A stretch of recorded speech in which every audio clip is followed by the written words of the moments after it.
excited for an amazing chat here today with my cohort colleague, man of the hour, GQ, best looking man of 2025 candidate, Asante Cleveland. Early front runner. I appreciate it. Early Great to see you, buddy. Oh, Great yeah. to see you. Things are good. So, listen, I want to start off this by just being completely transparent. I am 100% a man of my word. I did not watch the Super Bowl this year. Did not watch one lick of the Super Bowl. Are you serious? Not one lick, dude. Not one lick. Oh my God. Not one play, not one commercial, nothing. And you know what? I know you had your doubts, but I spent my day at Disneyland. And to be honest with you, oh yeah, I think that there were a lot of other people who didn't watch the Super Bowl. And you know why? It's because they were all at Disneyland. Dang, I remember. I didn't know you went through with it. I did. I went through with it. I refused. And you know what? It's like you put your mind to something. You know what? I'm a man of integrity. I don't want anyone questioning my integrity or losing my reputation. It's like probably the most valuable thing that you have is your reputation. 100%. Not putting that on the line. Didn't watch a lick. I didn't watch one commercial. Like nothing. Zero. I know the Eagles won, and I'm kind of happy or not happy about that. I'm like, I wanted both teams to lose. I knew that wasn't gonna happen, and that was it. I just didn't watch. I refused. So, what was the best thing that you did at Disney? So I went to California Adventure and I rode that Cars ride. And if anyone has ever been, Cars ride is fun.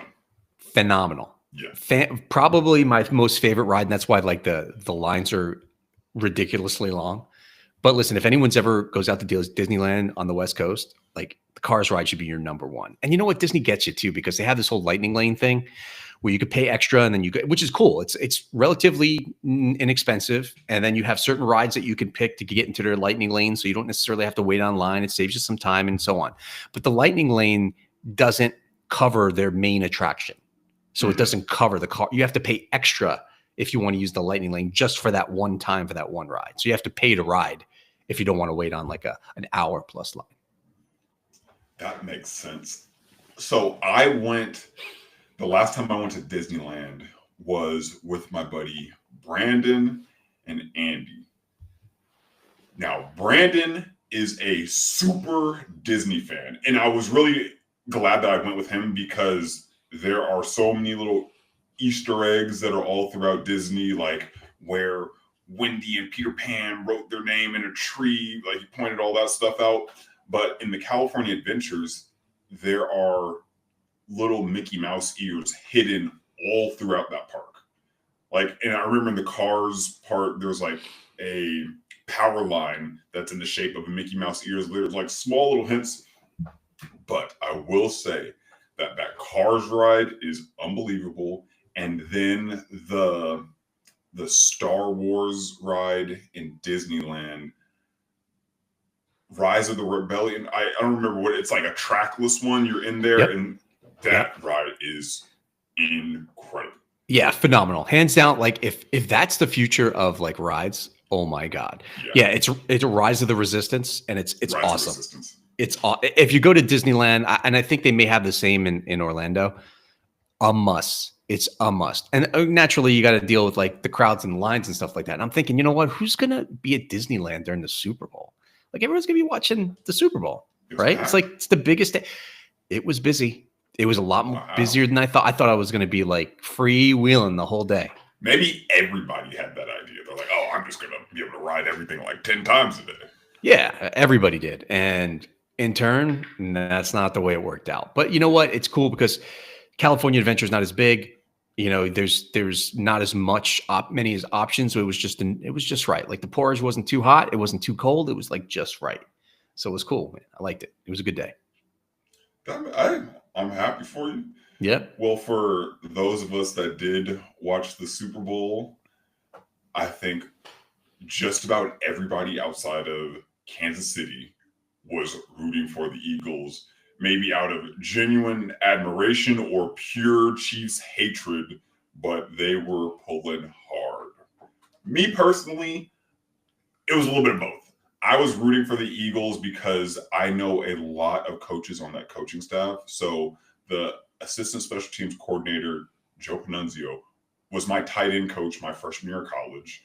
Jeff Stoutland, their O-line coach, he also was the O-line coach at Miami my freshman year. Vic Fangio was the D coordinator in San Francisco my rookie year. And Nick Sirianni was a wide receivers coach when I was in San Diego. So I was really rooting for them to get it done. And I just believed that they had, just from top to bottom, the best roster. And I know it sounds like easy to say after the game's over, but I knew that Chiefs O-line, who had been having trouble all year, they moved a guard out to left tackle. I knew that Eagles D-line was going to feast. I didn't see a blowout like that happening, but I knew that D-line just had too much talent against that O-line. And I think a lot of us were feeling like we were getting our just desserts watching the Chiefs just get smacked for the whole game. It was very vindicating. Yeah, it was vindicating. And when I heard they lost, I was super excited. But then I heard who they lost to, and then I was super disappointed. So, in the end, it really kind of doesn't matter. But, it is what it is. I do, listen, I'm all for an underdog story. Hands down, like, I'm a sucker for all those underdog movies. You put out an underdog movie, sports related, like, I'm in. Like, I'm totally in. But I kind of feel like Jalen Hurts is one of those guys, like, was been doubted, kind of been like, an underdog. And I feel like, for him, despite my hatred for Eagles, for the Eagles, like, that's kind of cool to be in a situation. Everyone has always been in some shape or form at some point in their life been doubted or feel like, whether it's from themselves or somebody else, feel like they aren't good enough or whatever. And just to see him come back and kind of not just win the Super Bowl, but be the MVP was kind of cool to see. Yeah. I feel like he had that label of not good enough before he even got to the NFL. Yeah, agreed. It goes back to that national championship game where he gets pulled. Tua goes in, throws that dime up the seam to Devontae Smith, and they end up winning the championship. And it just kind of solidified that Tua's the new guy, and Jalen Hurts ended up having to decide to transfer to Oklahoma, where he did well, but still in everybody's mind, he wasn't good enough to hold that top spot at Alabama. Went to Oklahoma, did his thing, gets drafted in the second round. And even when he gets to the NFL, like Doug Peterson and his relationship was kind of iffy to where Doug didn't really believe in him. They wanted to have Carson Wentz ahead of him still. And then Jalen gets in, starts making plays, but still there's a little bit of tension. So finally he gets Nick Sirianni in there. They go to the Super Bowl. He has a great game. Doesn't end up winning, and that is the first championship on the road to the Chiefs potentially making this three-peat. And then all throughout the next couple years, even though the Eagles are winning a lot of games, the narrative it's in spite of his inability to be an effective passer. Yeah, they have the tush push, but if it really comes down to it, if you just need Jalen Hurts to throw the ball, he can't make it happen. So for in the Super Bowl, him to be a part of this incredible roster led by a running back, and the whole narrative for this game is like, if the Chiefs can stop Saquon, then the Eagles have no chance. The Chiefs did a pretty good job of stopping Saquon. He wasn't really all that effective early, but you saw what the game plan was with how the Chiefs and Spagnuolo bring those blitzes. Every time they brought a blitz, it was an automatic, we're going outside, throwing it one-on-one. And every time, Jalen Hurts made a great throw. And then it was almost poetic that the dagger touchdown that he threw in the third quarter was to Devontae Smith, which is the person who caught the touchdown back in the national championship game, which essentially kind of ended Jalen Hurts' career at Alabama. So it was just really cool to see how that all came back together, and the mental fortitude that you got to have to be successful, be able to weather the storm, like be able to block out all the noise, because people were throwing shade at him all season, but he kept that focus, kept that confidence in his own abilities, and he's a champion with a sick commercial that came out after. Did you see that Love Hurts one? No, didn't see it. Oh, you gotta watch this. Jordan came out with a commercial right after the Super Bowl, and the final tagline was "Love Hurts." It was, perfect. Dude, love it. Love it. Yeah, man. That was his story, him as an individual. I think that's awesome. The Eagles winning, terrible. Yeah, Cowboys are in a rough spot. You guys got the Commanders you guys have to figure out, and the Eagles. We need to figure out ourselves before we can figure out anybody else. Hey, Dak said you guys are close. Yeah, we're close. He got put in a tough spot. Did you see that? Yeah, he did get in. Listen, you know what though? You got to give the guy credit because the guy, like, it's so funny. We ask people questions, right? With where they can't give a complete honest answer, right? Yeah. Whether it's honest or not, you can't. But and then you kind of like throw shade at them when they give you the canned answer. Like, what is he supposed to say? Oh yeah, my team sucks. We're destined to go not make the playoffs again for another year, and I don't know what my future looks like. I mean, stop. He's got to be a charity event too. Yeah, he's a leader of the team. He's the quarterback. Like, what is he gonna say? He's got to be the one that's optimistic. He's got to be the one that leads everybody else, which is what they need. They need culture and stuff, but that's really going to be non-existent until Jerry Jones decides to either sell the team or maybe just change his perspective on how he wants to approach ownership. But completely different conversation. I wouldn't hold my breath on that last part. Yeah, exactly. I wouldn't hold my breath either. If I wasn't so damn loyal, I'd maybe shopping for another team, but I'm too loyal to my sports teams. Hey, you can go within the division. No, definitely not.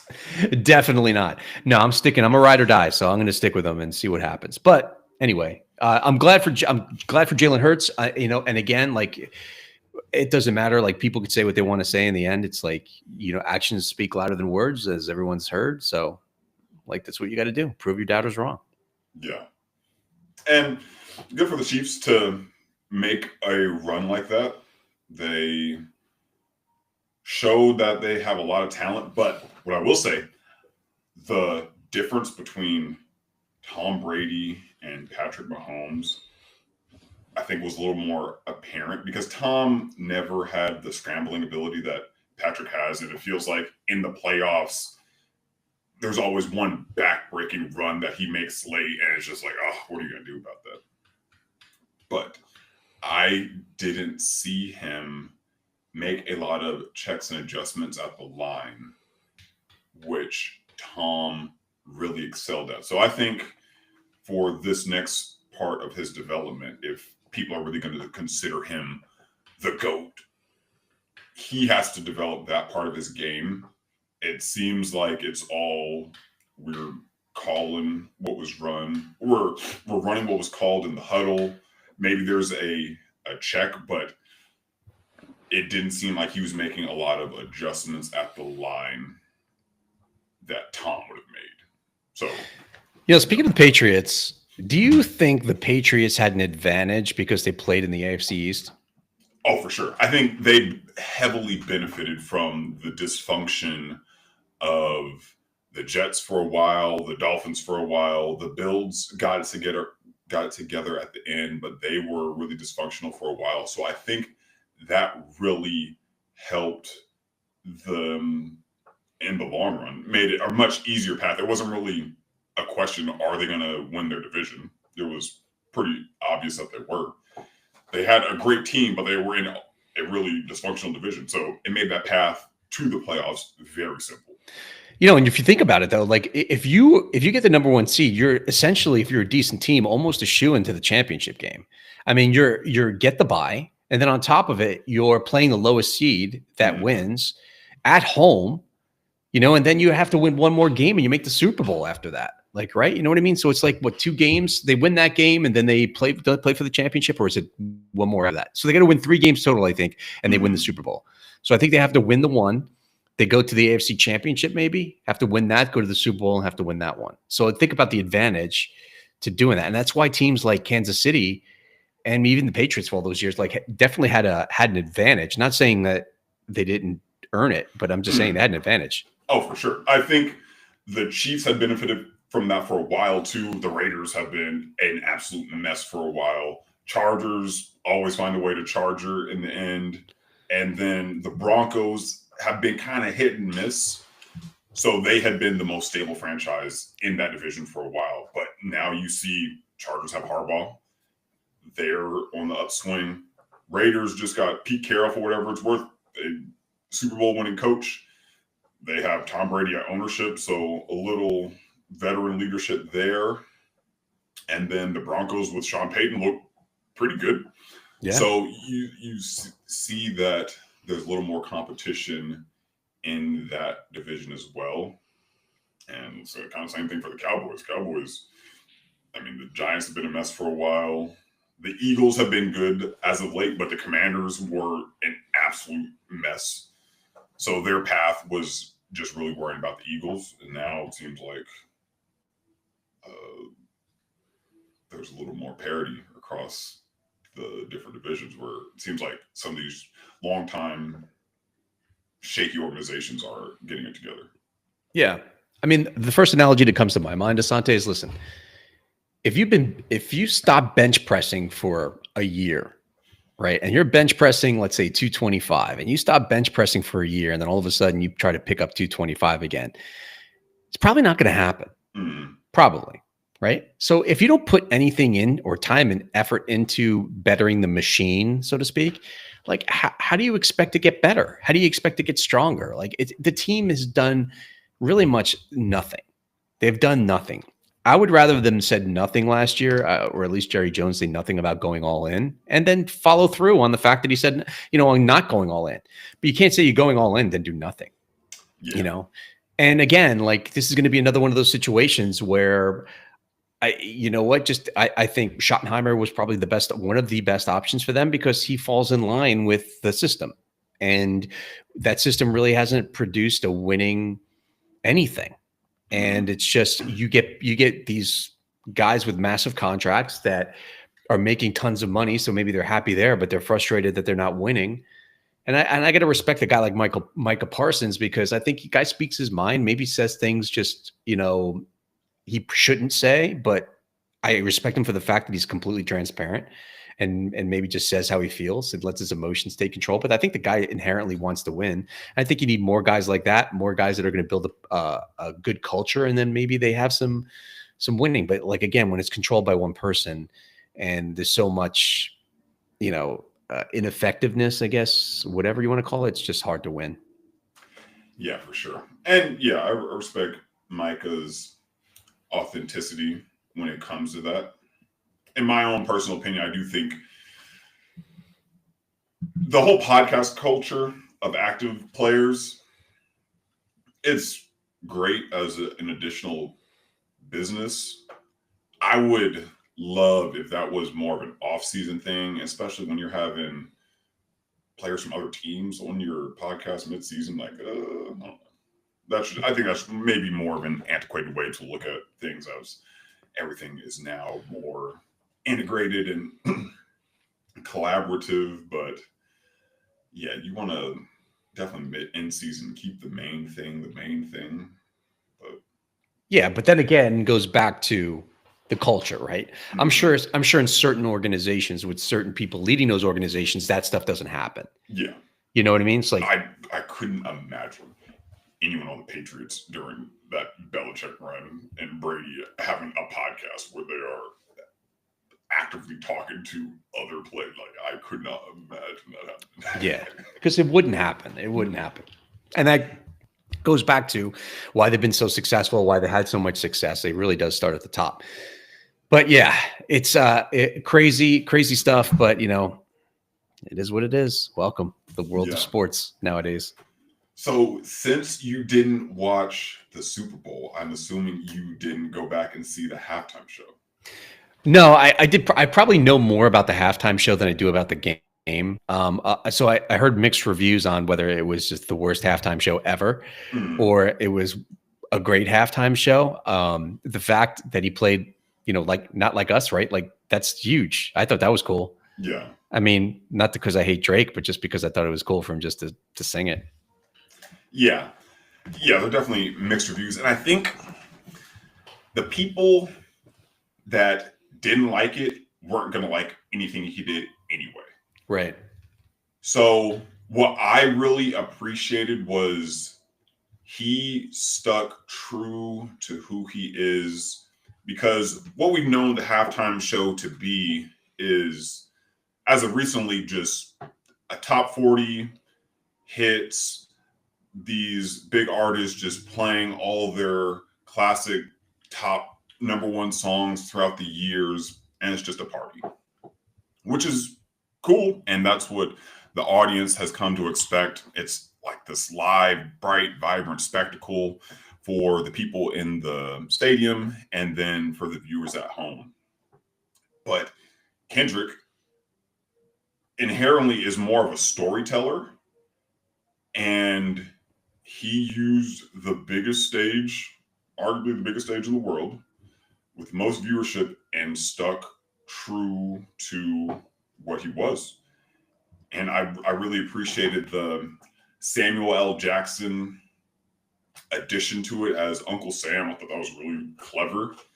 But throughout the whole performance, he made the commentary that the other people were going to make anyway. So he starts off with an unreleased song, which is crazy. How, like I said, all these other performances, they're doing their bangers, just party after party. And he is starting off with a song that no one actually has.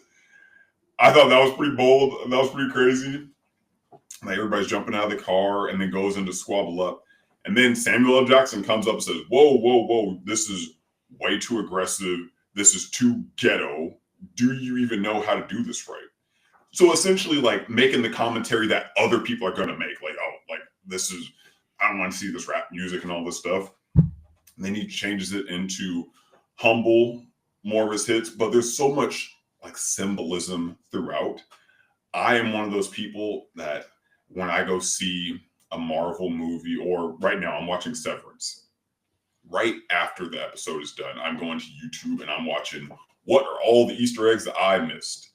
And throughout this whole performance, there was so much symbolism that was woven into the story that you really appreciated the artistry of it, all the theories that so many people are coming up with. Some feel like a bit of a stretch, but when you're dealing with someone who is known to put that much care and craft into their work, it warrants that type of analyzation. So I like that. He teased Not Like Us, made a joke about people trying to sue.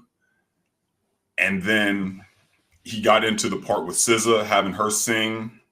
And then Samuel Jackson's like, oh, now you're finally getting it. You're giving America what they want. You're playing the game the right way, because now you're doing singing. It's not as aggressive. It's really more lively and lovely. He's like, all right, now you're doing good. Don't mess it up.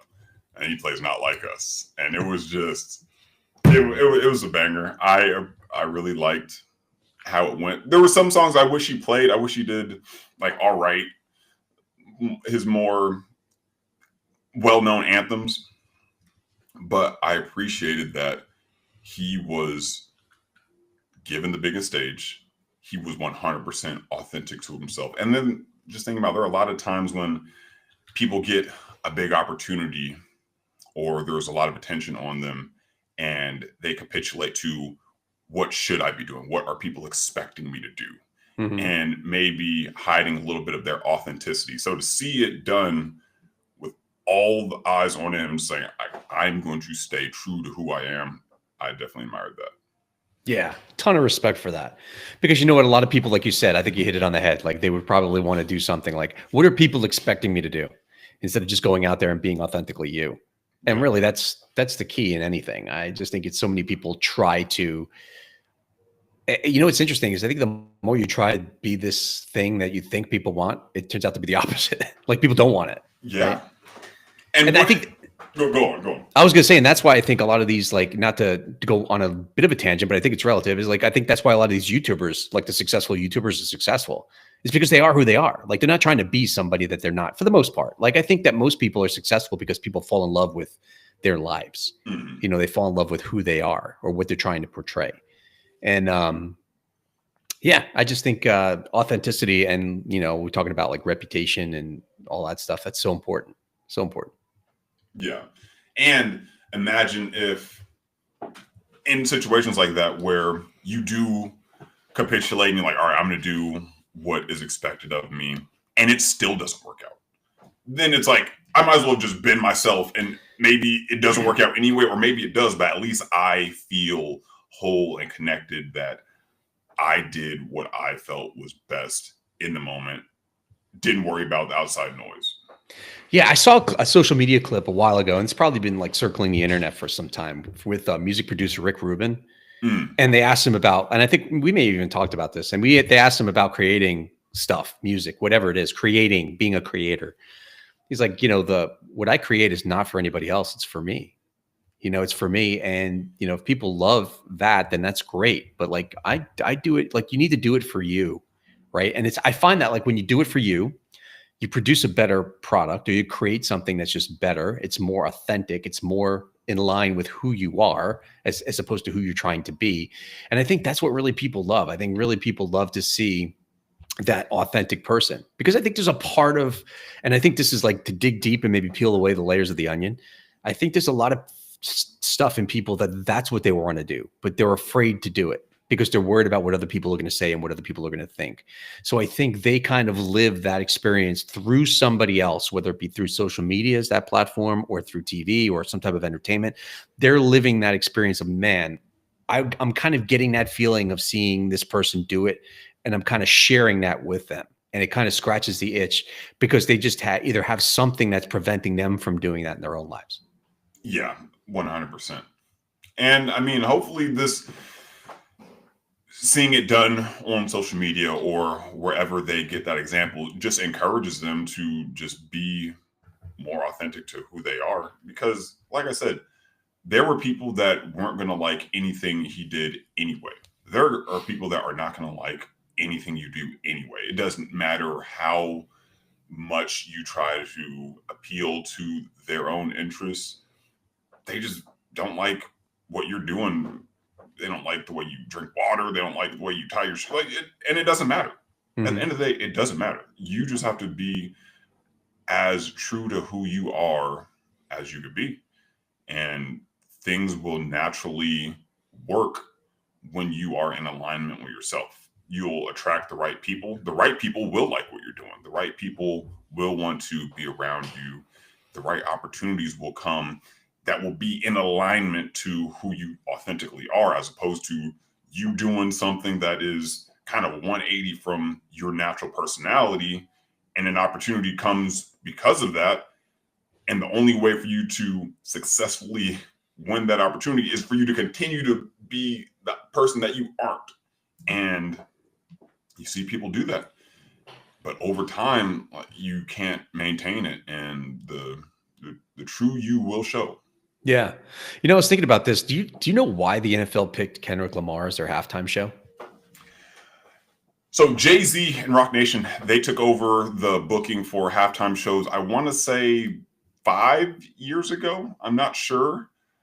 So I think in the height of last year, when the whole battle with Drake is going on and Kendrick is almost like the number one musician artist in the country, I think that helped solidify him as their choice, because this was also the first solo rap act in Super Bowl history.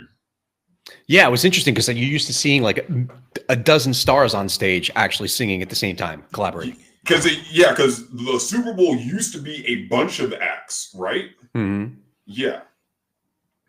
That changed though, obviously. Yeah, I'd probably say around, I mean, when Jay-Z, because I remember before I don't know if he booked them, but I think it might have been the year before. But it was like Shakira, Jennifer Lopez, I think like The Missy Elliott. Weekend. But The Weeknd was a solo. Oh So yeah, you're right. I think that might have been when Jay-Z got involved. Yeah, when was it in LA? They had Dre, Eminem. They had a ton of guys. Yeah, but it was a Dr. Dre got it, Right. and he had everybody. Brought everybody in. Yeah. Yeah, it makes sense. But yeah, so who knows? Kind of see what happens next year, see who they book. I guarantee he's not going to be a rapper. I guarantee you that. Most likely, if I'm gonna make a bet on this, which I probably would if I could, would be some type of country artist. I think so. I think the pendulum is going to swing the other way. Yeah, which, 100%. I mean, it is what it is. I think that it was a great show. It was a lot of storytelling around kind of in a way like the Black experience of having to play the part and not playing the game the right way and then falling in line. That at the end of it, he kind of rebelled and did his own thing, which was, I mean, Kendrick said 40 acres and a mule at the Super Bowl, which is, for those who don't know, that's a reference to,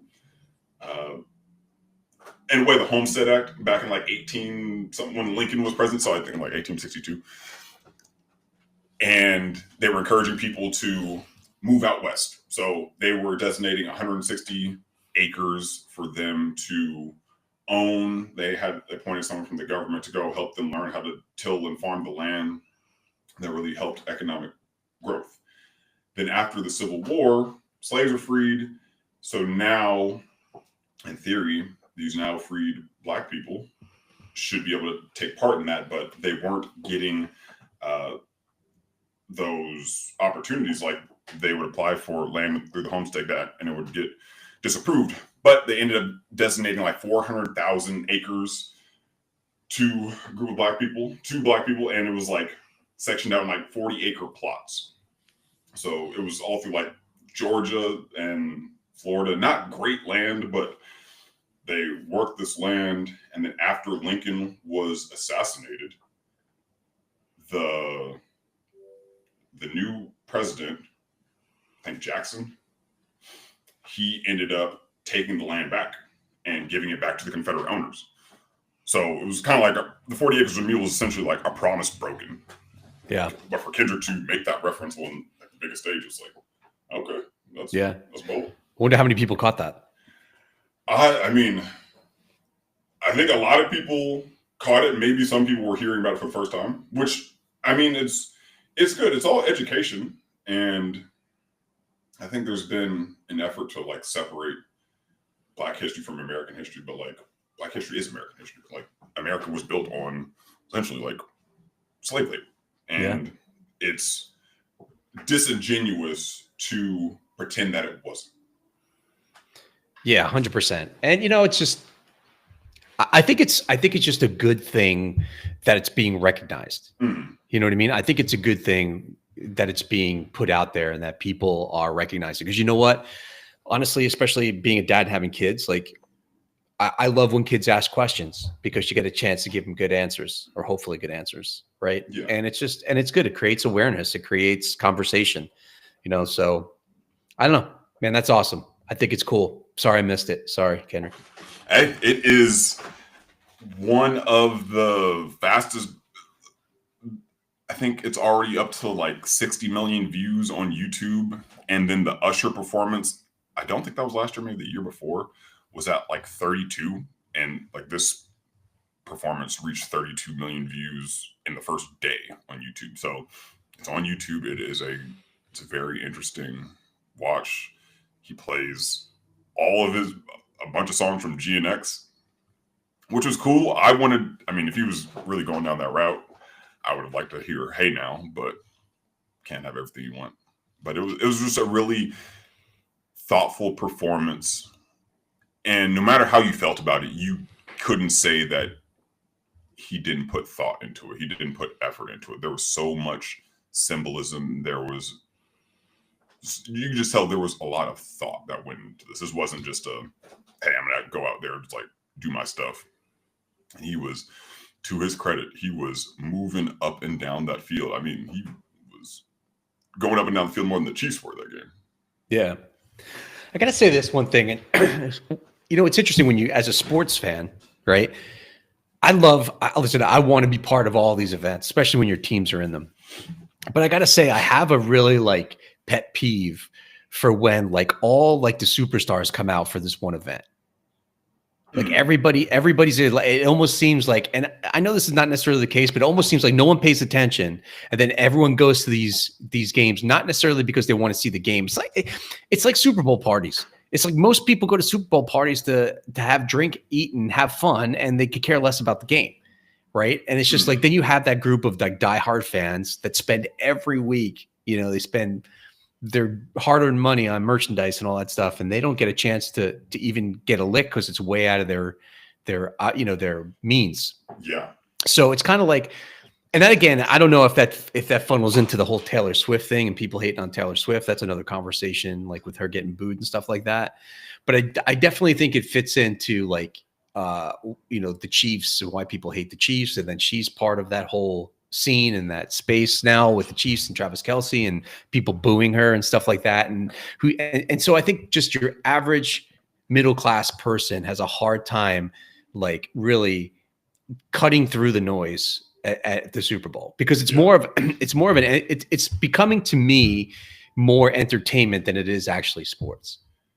Yeah, well, it's the Super Bowl itself is such a corporate event now, just because how expensive the tickets are. I think the average ticket price of the Super Bowl was like close to $10,000. So your average fan isn't going to be able to foot that bill. And if they do, I mean, it could be tough for them financially to pay it off. But it's such a corporate event, which I thought was interesting, was when you go back and watch that halftime show, it really wasn't for the people in the stadium. I couldn't imagine watching that in the stadium was a great experience because it was kind of small, whereas all these other ones, they're like Usher had people just roller skating on platforms and like people were coming all over the place. I could not imagine that was a great viewing experience. It seemed like it was for people at home. It was for the people watching at home. Yeah, well, there's a message that you can convey via TV that you can't convey if you're there. Yeah. Right. Just certain things you see, the narrative, a lot of things.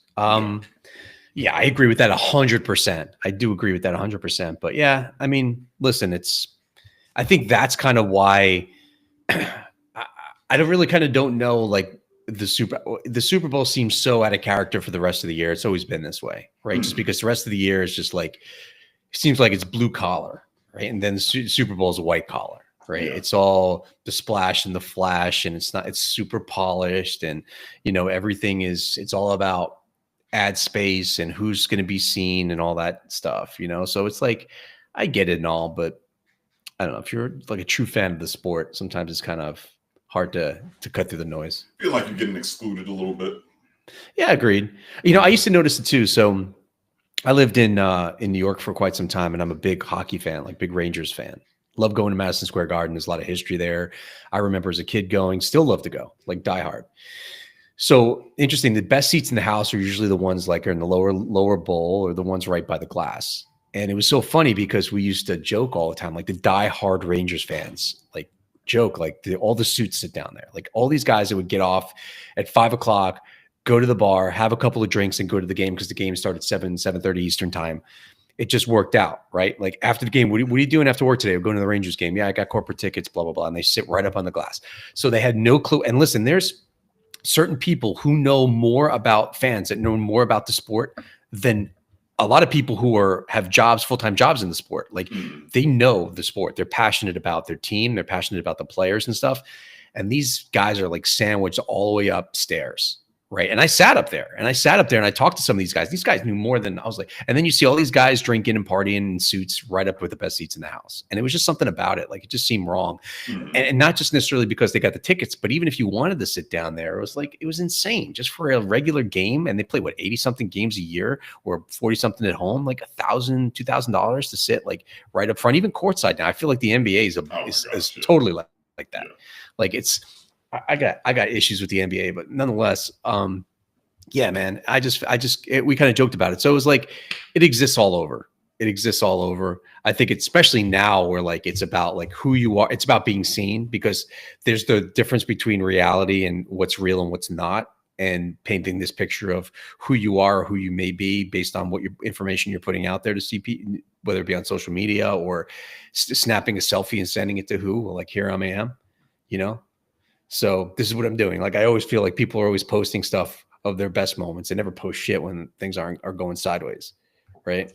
Ain't that the truth? Yeah. So it's like, everyone's going to smiles and holding hands and fireworks and front row seats and all that stuff. Beautiful sunsets. Meanwhile, like, when shit's going sideways, never see a post come out.